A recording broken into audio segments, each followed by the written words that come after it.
प्लेटेट function disorders. Platelets हमारे जिस्म का लाजमी हिस्सा जो हमें खून जमने में मदद देता है। लास्ट टाइम हमने डिस्कस किया था कि आईटीपी क्या होती है, जिसमें प्लेटेट्स की तादाद ही कम हो जाती है। लेकिन अगर प्लेटेट की तादाद नॉर्मल रहे, इसके बावजूद भी ब्लीडिंग होती रहे प्लेटेट्स की वजह से, तो हम उसे प्लेटेट फंक्शन डिसऑर्डर कहते हैं। आज हम डिस्कस करेंगे। मेरा नाम डॉक्टर सईद नासिर अब्बास है। मैं पीडियाट्रिक हेमेटोलॉजिस्ट ऑन्कोलॉजिस्ट हूँ और हेड हूँ बोन मैरो ट्रांसप्लांट यूनिट का चिल्ड्रन हॉस्पिटल लाहौर में। जिस तरह नाम से पहले ज़ाहिर मैंने बताया कि प्लेटेट फंक्शन डिसऑर्डर्स, प्लेटेट्स हम सब के जिस्म में मौजूद होते हैं और अमूमन इसकी तादाद तकरीबन 1.5 लाख से ऊपर होती है। 1.5 लाख से तकरीबन 4.5 लाख के दरमियान होती है। और कुदरत का मकसद प्लेटेट्स का ये है कि जब भी हमें कहीं पे चोट लगती है, कट लगता है, कुछ भी होता है, तो फ़ौरन प्लेटेट्स वहाँ पे पहुँचते हैं और वहाँ पे एग्रीगेशन शुरू करते हैं और नतीजा ये होता है कि वहाँ ब्लीडिंग रुक जाती है और उसके बाद हमारा क्लॉटिंग सिस्टम एक्टिवेट हो जाता है, जो कि फिर मुस्तकिल इस ब्लीडिंग को रोक देता है। अगर किसी वजह से प्लेटेट्स वहाँ पे ना पहुँच सकें या प्लेटेट्स अपने काम ना करें, बेशक उनकी तादाद नॉर्मल भी हो, बेशक उनकी तादाद नॉर्मल हो, लेकिन अगर वो प्रॉपर अपना फंक्शन ना कर सकें तो मरीज़ को बार बार ब्लीडिंग होती रहती है।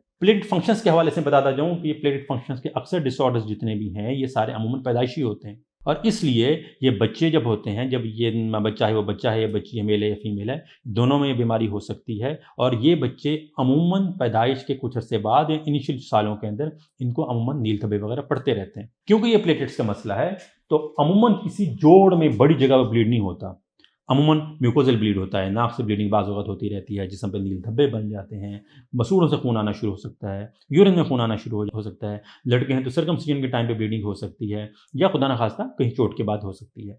जैसे मैंने बताया था हीमोफीलिया में कि हीमोफीलिया में अमूमन बड़ी जगहों में ब्लीड होता है। हीमोफीलिया में अमूमन जॉइंट्स के अंदर ब्लीड होता है, एब्डोमेन के अंदर ब्लीड होता है, बड़ी जगहों में ब्लीड होता है, कैविटीज़ में ब्लीड होता है। मगर प्लेटेट फंक्शंस के अंदर just like von Veeri bands आपकी म्यूकोजल ब्लीड ज़्यादा होता है। तो अगर कोई बच्चा ऐसा होता है जो कि बड़ी उम्र में, जब ये बच्चियाँ ज़रा बड़ी होती हैं, तो जब उनके साइकिल स्टार्ट होते हैं तो बहुत हैवी साइकिल्स होते हैं और नील धब्बे वगैरह जिसमें में पड़ते रहते हैं। तो इस तरह लड़के अगर होते हैं तो लड़के उनके बाजू का चोट लगने के बाद ब्लीडिंग का डर ज़्यादा बढ़ जाता है जब वो खेलते हैं, कूदते हैं, स्पोर्ट्स करते हैं। लेकिन अमूमन ये बीमारी पैदाइश के करीब ही, यानी कि पहले 2-3 साल की उम्र में अमूमन मिल जाती है। और जिस तरह मैं जो अलामात मैंने बताई कि अमूमन ये म्यूकोजल ब्लीड के साथ आते हैं, नाक से, मुंह से, मसूड़ों से, सर्जरी के बाद और या पेशाब के अंदर खून की शक्ल में ये बीमारी अमूमन ज़ाहिर हो जाती है। जब ये बीमारी हमें शक होता है तो सबसे पहले हम लोग सिंपल सीबीसी कराते हैं और उसमें देखते हैं कि प्लेट्स की तादाद कितनी है। जिस तरह मैंने बताया कि बर्नार्ड-सोलियर एक बीमारी है प्लेटेट फंक्शंस की, उसमें तादाद भी कम हो जाती है। अदरवाइज़ क्योंकि प्लेट्स काम नहीं करे तो प्लेट्स की तादाद अमूमन ज़्यादा हुई हुई होती है। अगर प्लेट्स की तादाद ज़्यादा है या बर्नार्ड-सोलियर में हमें बड़े प्लेट्स मिल रहे हैं तो हम सीबीसी के ऊपर ही अंदाज़ा कर सकते हैं कि ये प्लेटेट फंक्शन डिसऑर्डर हो सकता है। एक और बीमारी जो जस्ट लाइक प्लेटेट फंक्शन डिसऑर्डर की तरह होती है वो वॉन विलिबेंड डिजीज़ है। ये वॉन विलिबेंड डिजीज़ के अंदर भी इस तरह म्यूकोजल ब्लीड हो रहा होता है अक्सर। तो जब भी हमें सस्पिशन होता है ब्लीडिंग का, हम सबसे पहले सीबीसी कराते हैं। सीबीसी के बाद हम लोग फिर वॉन विलिबेंड का वर्कअप करा लेते हैं क्योंकि ज़्यादा कॉमन बीमारी है और आम लेबॉर्ट्री में इसका टेस्ट भी हो सकता है। अगर वो बीमारी भी नॉर्मल आ रही हो और हमें लग रहा हो कि इसके बावजूद भी ब्लीडिंग टाइम ज़्यादा है, म्यूकोजल ब्लीड हो रहा है, तो फिर हम प्लेटेट फंक्शंस कराते हैं। प्लेटेट फंक्शंस के अमूमन 2 तरीके होते हैं। एक तरीका जो होता है वो सिंपल होता है, मगर दूसरा जो है वो हम लोग फ्लो साइटोमेट्री पे उसके फिनोटाइपिंग करा के देख लेते हैं, जिससे हमें अंदाज़ा हो जाता है कि क्या प्लेटेट्स नॉर्मल फंक्शन कर रहे हैं कि नहीं कर रहे, उनके ऊपर नॉर्मल मार्कर्स हैं कि नहीं हैं। और अगर बीमारी कंफर्म हो जाती है तो हम उसको जीन्स पे भी कंफर्म कर सकते हैं, क्योंकि ये चांसेस मौजूद हैं कि ये बीमारी अपने आने वाले बच्चों में भी होगी।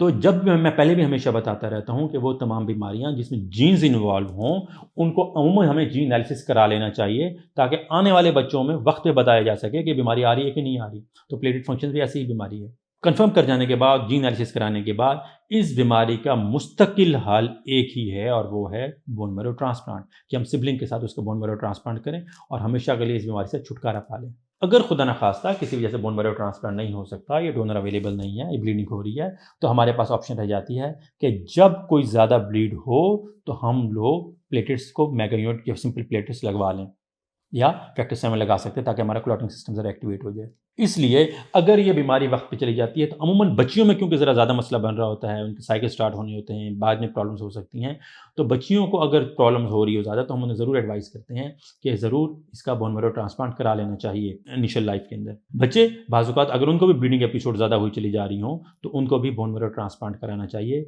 क्योंकि बोन मैरो ट्रांसप्लांट कराने के बाद और अगर वो सिबलिंग के साथ हो जाता है, मैच डोनर के साथ हो जाता है, तो मोर देन तकरीबन 80-90% रिजल्ट हमें मिल सकता है। इसलिए मेरी आप सबसे गुजारिश होगी कि अगर किसी भी को फैमिली में बार बार ब्रूजेस बन रहे हैं, जैसे नील धब्बे बन रहे हैं, नाक से मुंह से कहीं से खून बार बार आता चला जाता है, کسی بچیوں کو بہت ہیوی سائیکلز ہیں، بلیڈنگ بہت زیادہ ہوتی ہے، یا کسی کو بھی زیادہ یورین کے اندر خون اکثر آتا رہتا ہے، تو ضرور اس کا ورک اپ کرانا چاہیے اور پلیٹلیٹ فنکشنز کو رول آؤٹ کرنا چاہیے، اور اگر پلیٹلیٹ فنکشن ڈس آرڈر مل جاتا ہے تو اس کا فوراً علاج کرا لینا چاہیے۔